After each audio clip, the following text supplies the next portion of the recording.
چوتھے پارے میں بلکہ 14ویں پارے میں واضح طور پر فرما دیا۔ اللہ فرماتا ہے من عمل صالحا من ذکر او انثی وهو مؤمن فلنحیینہ حیاتا طیبہ، فرمایا چاہے وہ مرد ہے چاہے عورت ہے عمل صالح کرے، شرط یہ ہے کہ اس کے دل کے اندر ایمان کی دولت ہو، ایمان کی دولت ہونے کے ساتھ عمل صالح کرے، اللہ فرماتا ہے حیاتاً طیبہ، ہم اس کو پاکیزہ زندگی بخشتے ہیں۔ وہ مرنے کے بعد جب قبر میں جاتا ہے تو وہ مرتا نہیں ہے بلکہ ہم اس کو پاکیزہ زندگی بخشتے ہیں، قبر میں بھی وہ زندہ ہوتا ہے۔ الا ان اولیاء اللہ لا یموتون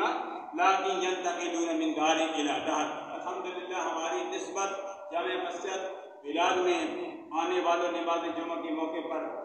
ہماری نسبت سرکار اقتدار صلی اللہ علیہ وسلم کے ساتھ ہے، سرکار کے غلاموں کے ساتھ ہے، اور جن کی سرکار کے ساتھ نسبت ہے، جو مومن ہیں وہ دنیا میں بھی زندہ ہے، وہ قبر میں بھی زندہ ہے۔ یہ الگ بات ہے کہ ہماری نظروں سے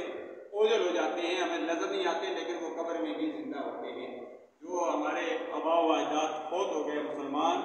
وہ قبر میں چلے گئے، اللہ تبارک و تعالیٰ ان کے لیے دعا کرتے ہیں، ان کی نسبت بھی اللہ والوں کے ساتھ تھی، اللہ انہیں اپنی جبار رحمت میں جگہ عطا فرمائے۔ حال ہی میں پتہ چلا مجھے برادر محمد بشیر صاحب نے فون کیا کہ